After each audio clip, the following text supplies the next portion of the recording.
Hey guys, welcome back to another video.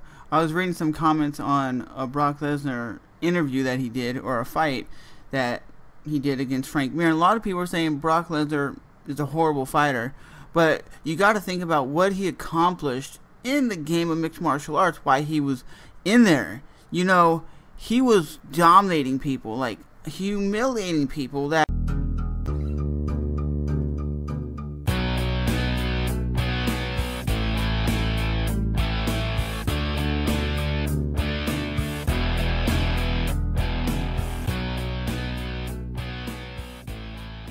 had twice the fights as this dude. This dude might have had, what, 8 fights total, and he was dominating fighters who had 20 fights, 30 fights, 15 fights, and it's just his size and strength. But like I said, I don't think he'll ever be back in the octagon, because it's like saying, why would you have somebody that comes back that's after a 3-year hiatus, who basically doesn't even wrestle in WWE full time?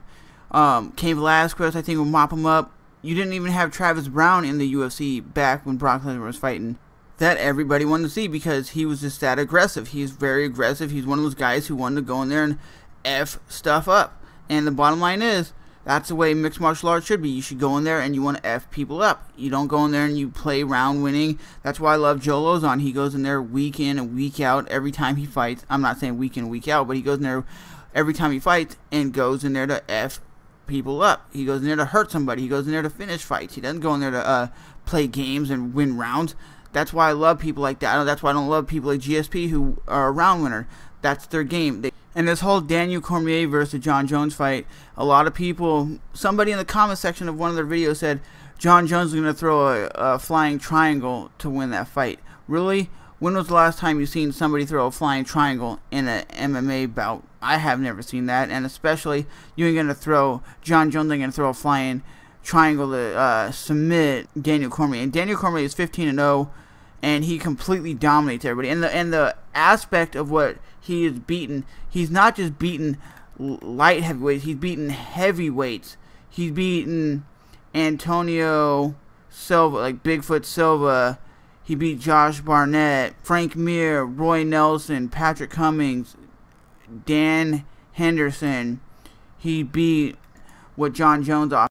And I think what John Jones has accomplished is a very good thing. 8 title defenses, beaten Matt Hamill, Brandon Vera. He's beaten Matt Yushchenko, Ryan Bader, Shogun. John Jones has also beaten Rampage, Lyoto Machida, Rashad Evans, Vitor Belfort, Chael Sonnen, Alex Gustafsson, Glover Teixeira, and can he beat Daniel Cormier? I think, honestly, if you look at both these guys' fights, John Jones has fought harder competition, but only a couple guys in there you can say are kind of washed up. Because you say Shogun isn't the Shogun that he was over in Pride, and Rampage isn't the same Rampage that he was over in Pride. So those two guys weren't saying much, but John Jones has beaten a lot of top dudes.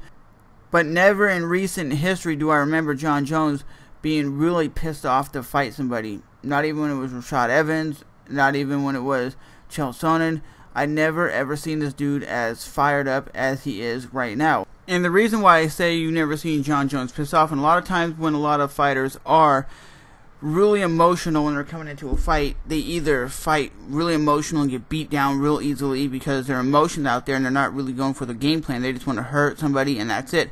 Do you guys really think John Jones has the ability to beat Daniel Cormier convincingly, or is it going to be going to the judges' scoring card? I think it's going to at least go about 4 rounds, and Daniel Cormier is going to win. We never seen Daniel Cormier really go all 5 rounds, so we don't know if his gas tank will allow him to go that. But if he's an Olympic caliber wrestler and he trains with Cain Velasquez, you know his cardio's for days. But with that being said, I think this fight's going to be one of the best fights in a very long time. I can't wait to see it.